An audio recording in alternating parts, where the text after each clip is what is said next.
Salam Bapak Ibu Saudara, kembali lagi di Studio Kristen Channel. Terima kasih sudah mendukung perkembangan channel ini dengan cara subscribe, komen, dan share.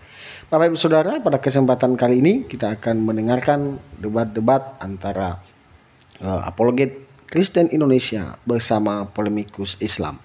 Mari kita dengarkan debat ini dan mari kita simak dengan baik. Selamat menyaksikan. Tuhan Yesus memberkati kita. Menikahi anak 6 tahun. Loh, jangan kejang dong, santai. Halo, Eni. Iya, halo. Halo, Islam Kristen kak ini? Saya mualaf. Ya, silakan Kak Eni, ada yang mau ditanya. Iya, saya mau tanya Kak. Yang saya mau tanyakan di sini mengenai kalau saya mau balik ke agama Kristen lagi, apakah saya harus dibaptis kembali atau bagaimana? Harus dong. Karena kakak sudah pernah menyangkal Tuhan Yesus dan menuhankan yang lain. Jadi kakak itu harus dibaptis kembali. Kan waktu kakak dibaptis, nama kakak itu terdaftar di dalam buku kehidupan. Iya. Ya, ketika kakak sudah menyangkal Tuhan Yesus, nama kakak sudah dihapus. Jadi supaya kakak menjadi kewargaan surga, kakak itu harus dibaptis lagi. Itu. Oke Kak, makasih. Sama-sama. Kenapa? Tapi kenapa kakak pengen kembali? Emang di Islam nggak enak kah atau gimana? Saya punya masalah dengan rumah tangga saya. Oh, jadi pengen balik lagi. Iya. Ya, kalau misalnya nggak ada masalah, nggak balik lah ya. Iya kayaknya.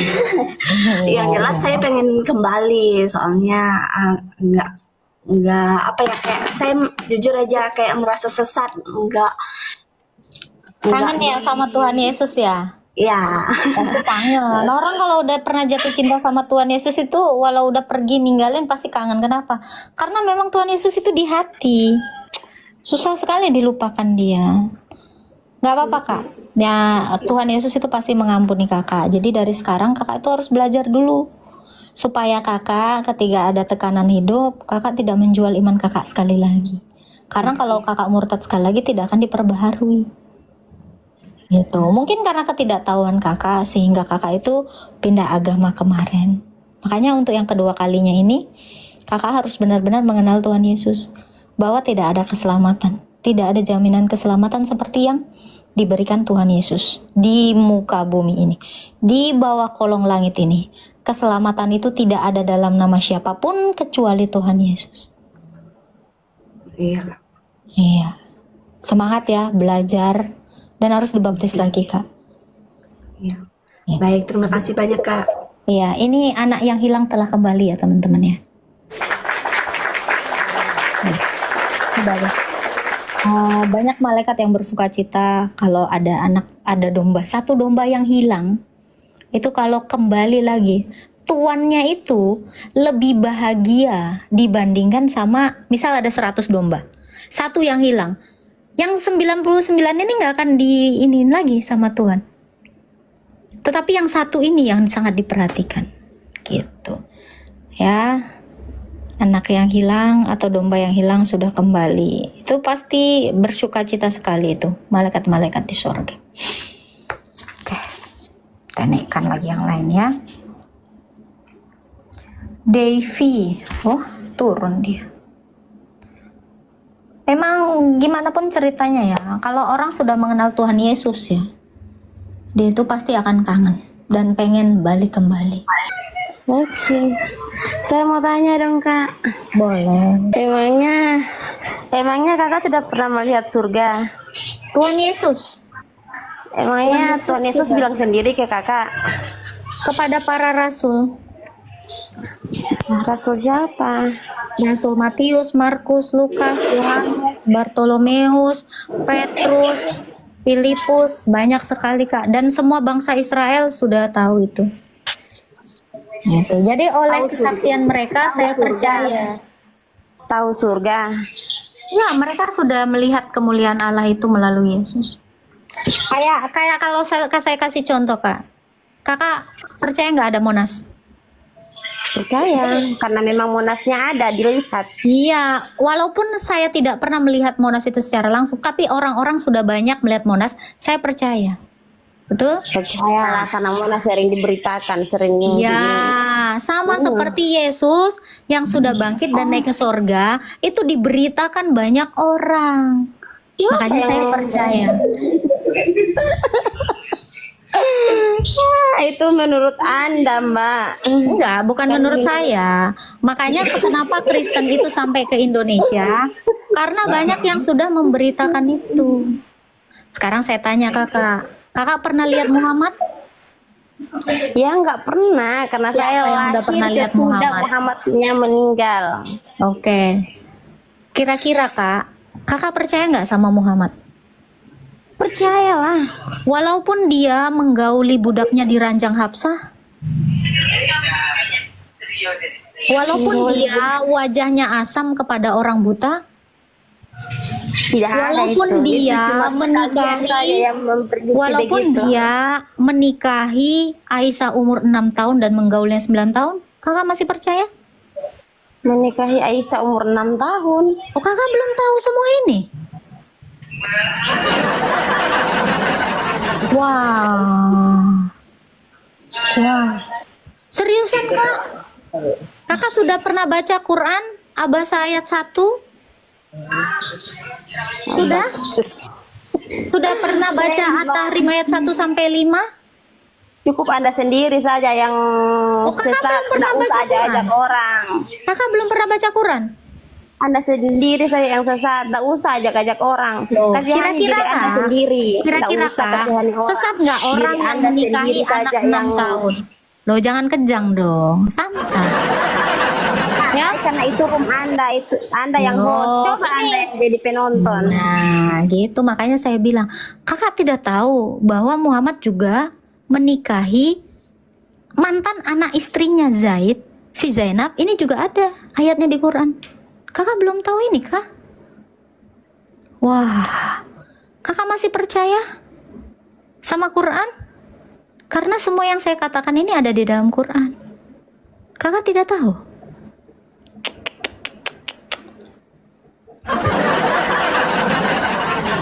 Ya, sulit ya.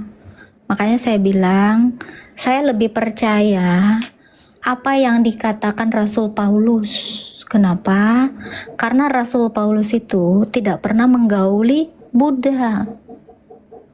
Itu satu. Rasul Paulus itu juga tidak pernah menikahi anak kecil. Gitu Kak Cehyen. Saya lebih percaya Rasul Paulus dan rasul-rasul lainnya.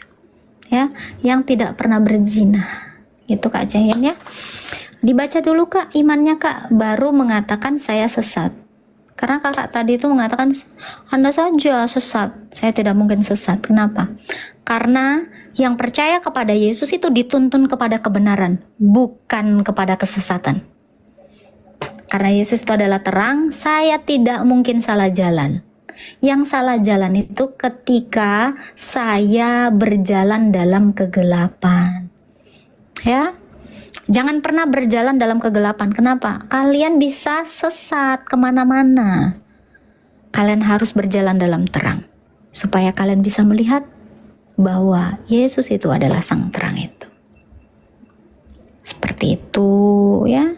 Jangan panik dulu. Makanya saya bilang jangan gampang panik dan jangan gampang mengolok-ngolok. Saya Muslim itu. Ya, silakan Bang, mau menanyakan apa tentang iman Kristen? Silakan. Ini saya mau konfirmasi yang tadi sebelumnya Ibu ada berbicara dengan salah satu tadi Ibu ya. Tadi Silakan, Ibu mau mengatakan, bertanya. tadi Ibu mengatakan kalau Nabi Muhammad itu dia menikah di umur 6 tahun ya. Iya, ada tertulis di hadis itu Bang. Udah pernah baca hadisnya? Iya, saya sudah tahu itu. Oh, sudah tahu. Oke. Bisa dijelaskan Bang kenapa Nabi Muhammad, Abang udah tahu ya hadisnya ya, udah pernah baca ya. Bisa dijelaskan Bang kenapa Nabi Muhammad itu menikahi Aisyah umur 6 tahun? Apa kira-kira alasannya? Kalau konsepnya ibu mengatakan Nabi Muhammad menikah di umur 6 tahun itu tidak betul ibu. Oh, lalu Nggak ada katanya hadis Bapak yang tadi udah mengatakan. pernah baca. Coba teman-teman Iya, yang di bawah ada yang mau spill hadisnya? coba tunjuk yang Paslap coba, paslap. Apa Bang? Putus-putus Bang. Oh, Bukhari 4738 Bang. Udah pernah baca? iya, iya coba dilihatkan saya. 4738. Nah, ini. Saya bacakan ya. Nih. Abang sambil cari ya. Bacakan Arab dulu. Abang bisa jelaskan ini ya. Telah menceritakan kepada kami Muhammad bin Yusuf telah menceritakan kepada kami Sufyan dari Hisam dari bapaknya radhiyallahu anha bahwasanya Nabi Shallallahu alaihi wasallam menikahinya saat ia berumur 6 tahun dan menggauli ia saat berumur 9 tahun dan Aisyah hidup bersama dengan beliau selama 9 tahun. Udah pernah? Apa Bang? Boleh jelasin Bang kenapa Nabi Muhammad menikahi Aisyah umur 6 tahun seperti ini? Nih. Bisa dibaca Bang? Halo? Nah, coba. Nih, boleh Abang jelaskan kenapa Nabi menikahi Aisyah 6 tahun dan menggaulnya 9 tahun? Silakan Bang. Ini Bu, di Suaranya putus-putus Bang. Islam itu di sini Bu. Iya mungkin jaringan saya sini kurang bagus mungkin. Ya. Begini, kalau dalam Islam itu Kira-kira Bang. Saya mau konfirmasikan salah, mau verifikasi Putus-putus masalah hadis Bang. itu. Suaranya Bang. Hadisnya Bukhari berapa tak nih? Bukhari 4738. 4738. Anda juga bisa lihat di Ahmad 4305, Abu Daud ini perawi-perawinya ya. Abu Daud 4419, Ibnu Majah 4258, Darimi 2949. Ini perawi-perawinya nih jelas nih, banyak banget nih. Iya. Ya, Mas silakan dengar, Bang. suara saya jelas Ibu ya? Agak putus-putus Bang. Halo? Coba Aduh. sinyalnya dibenerin dulu Bang. Ini saya mau verifikasikan masalah hadis itu ya Ibu ya. Kenapa hadisnya Bang? Hadis yang menjelaskan dari Ibu tidak bisa mengambil satu hadis saja Ibu. Ya, ini ada hadis lain ini, makanya saya tunjukkan perawinya. Abu Dawud 4419, ini perawinya. Ya. Ya. Ahmad 4305, Bukhari 6638 yang tadi ya. Darimi 2949. Ini perawi-perawinya nih. Artinya Catat, sama Pak. Ibu semua. Iya, semuanya menjelaskan, menerangkan bahwa memang Aisyah dinikahi 6 tahun dan digauli 9 tahun. Boleh dicek, boleh dicek. Iya. Nah, yang mau saya tanyakan dari hadis itu, kenapa Nabi menikahi Aisyah 6 tahun? Begini, Ada Bu. 6 tahun, 6 tahun. Kalau masalah hadis itu banyak loh Ibu, hadis-hadis yang mengatakan begitu. Tapi tidak hadis. Pertanyaan saya bukan itu, Pak. Pertanyaan saya, kenapa Nabi menikahi Aisyah umur 6 tahun? Tunggu, ini saya mau mengklarifikasikan dulu. Nanti saya jawab dari belakang Ibu. Tapi dengar penjelasan saya. Kalau masalah hadis yang menerangkan begitu, Ibu tidak bisa berpatokan dengan hadis tertentu atau hadis yang Ibu baca begitu saja Ibu. Masalahnya di dalam Islam itu kalau Ibu mau membaca Al-Quran atau Ibu mau membaca hadis,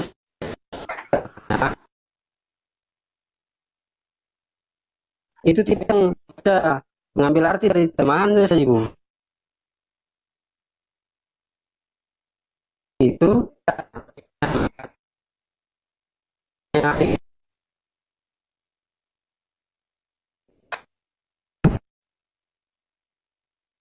Suaranya nggak ada, Pak. Suaranya nggak ada, Pak. Coba dibenerin dulu, Pak. Ini teman-teman yang di bawah nggak mendengar apapun. Suaranya putus-putus. Halo. Nah, Islam Kristen Bang Wahyudi. Islam, Mbak. Silakan mau bertanya. Ini mumpung ada warung kitab ya, jadi dia bisa membahas kitab-kitab. Silakan Bang. Ya, mungkin sekedar komentar saja sih sebenarnya. Apa Kenapa tuh? sih kita ribut masalah keyakinan begitu? Nggak ada yang ribut, Kita ini Bang. sebenarnya adalah sebenarnya makhluk yang sama, insan-insan yang sama, yang diciptakan dengan Tuhan yang sama begitu. Kalau menurut saya sebenarnya gitu kan, inti saya seorang muslim tapi tidak pernah fanatik. Jadi inti semua ajaran agama itu pada hakikatnya sebenarnya sama, asalkan ketemu dengan intisari dari ajarannya masing-masing. Artinya begini, seorang muslim tidak cukup dia bersahadat hanya mengucapkan saja, tidak seperti itu. Karena di dalam hadis juga sebagai seorang muslim itu syahadat itu harus tasdikun bil qalbi wa ikrarun bil lisan wa arkanul bil amal. Artinya harus dibenarkan oleh kolbu. Nah, sedangkan kolbu itu apa? Pertanyaannya, membenarkan dengan kolbu itu berarti kolbu harus bisa melihat, harus bisa merasakan Tuhan yang ada di dalam dirinya. Begitu. Artinya syahadat itu bukan sekedar apa itu namanya, mengucapkan asyhadu alla ilaha illallah baru masuk Islam, bukan beriman, bukan seperti itu, tetapi harus mengalami itu syahadat, harus tahu jati diri kita ini sebenarnya siapa. Kita ini sebenarnya manusia kalau menurut Islam adalah nur insan. Nur insan ini harus kenal dengan yang namanya Nurullah dan Nur Muhammad yang ada pada dirinya. Itu konsep ketuhanan selalu tiga. Makanya orang Kristen pun sama, Tuhan Bapa, Tuhan Ibu, Tuhan Anak. Apa sih sebenarnya itu? Sama sebenarnya. Kalau orang Buddha, Gini bang, Brahma, Siwa. Maaf, saya potong dulu bang. Nggak ada Tuhan Bapa, Tuhan Anak di dalam iman kami. Itu salah. Ini kesalahan Anda ya. Saya luruskan. Itu yang pertama. Yang kedua, Tuhan kita nggak sama bang. Yang menciptakan saya dengan WK itu bukan Tuhan Anda. Kalau saya pribadi, Mbak, mohon maaf ya, Tuhan yang menciptakan alam semesta ini pastilah Tuhan yang sama. Makanya saya yakin, walaupun beda penyebutan Tuhan di keyakinan Mbak, misalkan Yesus, itu hanya sekedar nama. Kalau saya yakin. Sekarang saya tanya abang. Sekarang saya tanya abang, tadi sudah banyak sekali mengatakan sesuatu. Kira-kira intisari dari ajaran Allah apa? Intisari dari ajaran Allah kita ini di semesta ini hanya untuk mengenal Dia. Kenalkah dia kepada Dia? Anda sudah mengenal Allah? Sudahlah. Oke. Tidak mungkin saya berbicara baik. Allah kalau tidak kenal Allah itu. Gitu. Oke, Anda bisa jelaskan Allah yang Esa itu seperti apa? Karena kan Anda udah kenal nih ya. Allah yang Esa itu, Allah yang satu itu seperti apa sih? Begini Mbak, Allah itu kecerdasan semesta yang tanpa batas. Tidak mungkin bisa dijelaskan dengan kita yang tanpa batas. Tetapi Allah sudah meniupkan ruh kepada kita. Itulah yang harus kita kenali.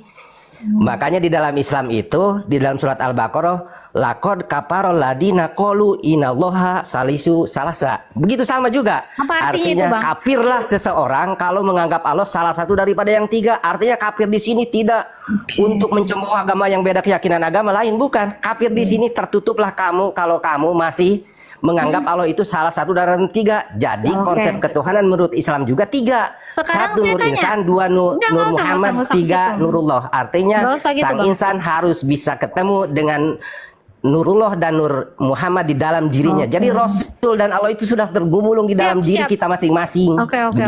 Siap. Berarti Anda meyakini Allah yang menciptakan Adam juga ya? Iya sama dong. Kira-kira sebentar. Kira-kira Allah mengenal Adam nggak? Kok Allah mengenal Adam sih? Adam itu adalah ciptaannya gitu. Ya jelas tentu, jelas lah. Yang namanya pencipta tidak mungkin tidak tahu yang diciptakannya. Kalau saya boleh tahu, apakah Allah tahu nama istrinya Adam? Silakan ditunjukkan di Quran. Nah ini yang selalu, ini yang konsepsi seolah-olah gitu. Pas waktu dulu apa itu namanya, beginilah Pas waktu dulu misalkan di Quran dijelaskan bahwa duduk antara iblis, Adam, Hawa. Kalau itu apakah berbentuk entitasnya semua itu? Semua yang dijelaskan Adam, iblis, ingat pertanyaannya dulu, apa itu Hawa, semuanya ada di dalam diri kita. Pak.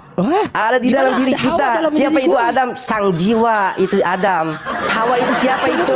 Ya itu jasad kita. Takut juga ini. Begitu. Pelan-pelan Pak. Allah tahu tidak. Kalau saya simpel sebenarnya sih, apapun agamanya sebenarnya yang paling terpenting jangan suka mencemooh. Saya nggak mencemooh. Tadi Jangan mencemooh keyakinan orang lain. Karena sebenarnya paling terpenting itu yakini keyakinan masing-masing, tetapi temukan intisari dari ajaran agama. Oke, kita intisari dari ajaran agama ya Pak ya. Itu poin yang saya ambil ya. Boleh Pak? Iya betul itu. Oke, Al-Quran adalah syariat dalam Islam, benar? Betul. Petunjuk bukan syariat. Oke, kita langsung aja Pak ya. Ntar ambil Dalam nasi ya. Ya, begini Pak, saya mau menjelaskan tentang surga dan neraka yang selama ini orang muslim bilang kan. Kita intisari ajaran dulu Pak, ya. Sebelum kita bicara surga dan neraka, ya, sesama manusianya dulu, ya. Jangan bicara surga dan neraka kalau sesama manusia itu masih kacau. Atau ayat 29 mengatakan perangilah orang yang tidak beragama Islam Pak. Apa yang Bapak lakukan dengan itu? Wahyu.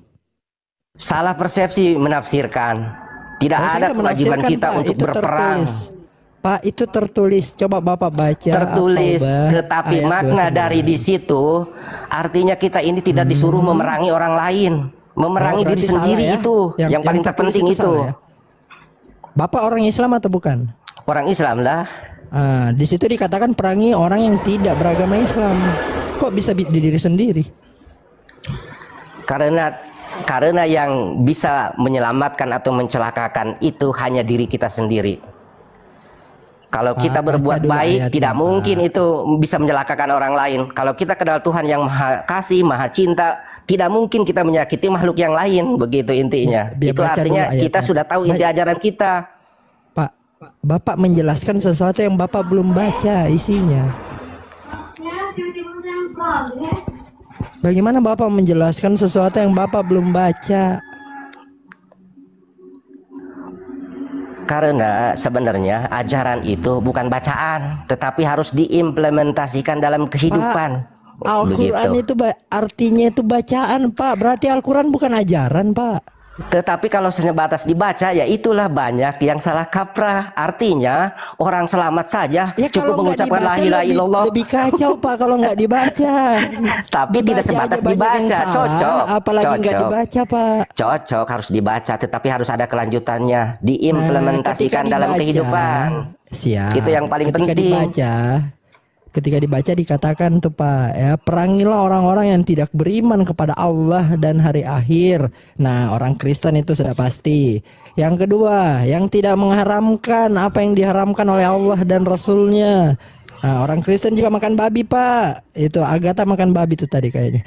Oh iya, tidak fanatik, saya silahkan. Nah, yang ketiga, orang-orang yang tidak mengikuti agama yang hak atau Islam.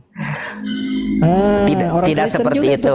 Kalau saya sendiri sebagai Muslim, Islam itu dengar Pak ya, Islam itu bukan sebuah golongan yang diterangi dalam Al-Quran, tetapi Islam itu dari kata aslama yuslimu islaman. Jadi tunduk, patuh terhadap realitas yang terjadi di dalam hidupnya, itulah sebenarnya Muslim. Jadi kalau masih berkeluh kesah, masih baperan, masih dendaman, tandanya dia belum Muslim walaupun dia mengaku beragama Islam. Begitu. Oke, berarti ini nggak perlu dilakukan lagi ya ini Pak ya, ayat Quran ini ya. Oh ya, nggak perlu. Tidak ada perang, tidak ada perang. Perang yang ada itu hanya memerangi hawa nafsu diri sendiri. Ingat ya, mencelakakan orang lain, segala macam. Ya. Ini Islam sendiri yang bilang ada salah satu ayat Quran yang salah satunya mungkin yang menerjemahkan begitu Pak. Tapi tidak semua orang Islam menerjemahkan Quran itu seperti itu harus berperang. Tidak. Yang paling utama itu memerangi diri sendiri. Bapak maksudnya yang saya nanya, Bapak lakukan atau tidak? Apanya yang dilakukan Pak? Ayatnya coba Bapak baca yang di layar. Berperangi yang tidak beriman? Kebaca nggak Pak? Maksudnya begitu, Pak. Loh ini ayat Bapak, jangan ketawa loh. Ya itulah kan penafsiran Bapak, tapi kalau penafsiran saya lain loh. Saya, Itu kebanyakan belum orang. menafsir, Pak. Saya cuma membaca. Jangan bilang Yang saya jelas tafsir, saya pernah diajari bahwa ayat tersebut Nah, Bapak yang berperang nafsir di situ berarti. tidak berperang untuk menghancurkan yang beda keyakinan, bodoh amat. Toh pada ini bahasa akhirnya Arabnya semuanya akan pulang kepada pemiliknya kok. Ya, ini Ngapain bahasa diperangi Arabnya apa, Pak? gitu? Pak bisa baca Quran nggak? Ya bisalah, masa muslim tidak bisa baca Quran. Ya itu apa? Pak? Tidak terlalu kelihatan kecil. Kecil. Tunggu. Artinya begini ya. No, Apapun jangan itu artinya dulu, Pak. begini, Kita diskusi pelan-pelan. apapun diskusi lintas agama saya senang, begitu saya senang. Iya, pelan-pelan, Tetapi makanya jangan saya mau belajar, jangan suka iya, saya mau membahas belajar agama hal-hal Bapak. yang menimbulkan perpecahan. Karena semuanya intinya manusia itu adalah Bapak sama nggak bisa sebenarnya, baca- bersaudara. Iya, Bapak nggak bisa baca Quran ya? Bisa nggak, Pak? Baca bisa lah, cuman kecil Ya, kata saya silakan, juga, Pak. mata saya sudah minus ini. Satu kata aja nih, qatilul. Alladzina la yu'minuna Memerangi dengan menghilangkan billahi nyawa itu, Pak. wala bil Memerangi yaumil dengan- akhiri. Ya, Tidak itu kelihatan. katanya perangilah itu memerangi dengan menghilangkan nyawa, Pak, atau membun-bun. Ya silahkan Bapak kalau meyakini bahwa terjemahan Quran Galatia 5 ayat 16 sampai yang ke-26 mengatakan bahwa hidup menurut daging atau roh. Maksudku ialah hiduplah oleh roh, maka kamu tidak akan menuruti keinginan daging. Sebab keinginan daging berlawanan dengan keinginan roh, dan keinginan roh berlawanan dengan keinginan daging. Karena keduanya bertentangan, sehingga kamu setiap kali tidak melakukan apa yang kamu kehendaki. Akan tetapi jikalau kamu memberi dirimu dipimpin oleh roh, maka kamu tidak hidup di bawah hukum Taurat.